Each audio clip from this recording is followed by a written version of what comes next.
suiting up in full protective gear. We're actually double glove in this situation.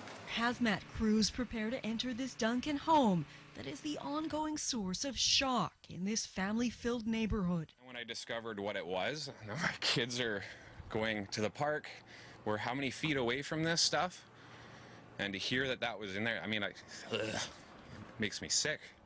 These specially trained workers with naloxone at the ready are the cleanup crew, called in the wake of this RCMP raid on July 8th, when neighbors stood in shock in the streets because their overdosing neighbor was taken away in an ambulance, and searches of the home led to a large drug bust, weapons, and fentanyl. It was shocking. It still shocks me, and it's still, you still see this weeks later or however long it's been. And the police activity was sparked when the man's former wife found him overdosing as she dropped off their 7-year-old son to stay with him. The wife was bringing the son here for either babysitting or a visit or something, and found the gentleman on the floor.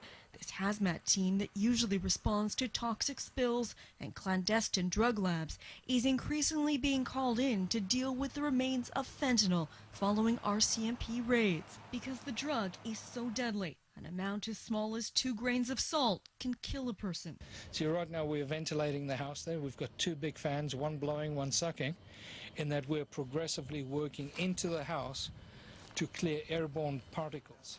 As the neighborhood's children watch on curiously, hazmat techs emerge having found white powder that could be fentanyl, drug cutting supplies, and this, a precursor to making meth. it's so emotional. Like, I can't even, I mean, it still gets my adrenaline running. Neighbors say most disturbing of all is that even in hindsight, there were no signs this was a drug house. And I'm here every day. Yeah. No, there was no sign. It's quiet. Nothing to indicate it. That's how easy it can happen, right under your nose. RCMP have arrested 2 men in connection with this house, and 2 days of cleaning later, it is almost ready for new tenants that these neighbors hope will make all this a bad memory.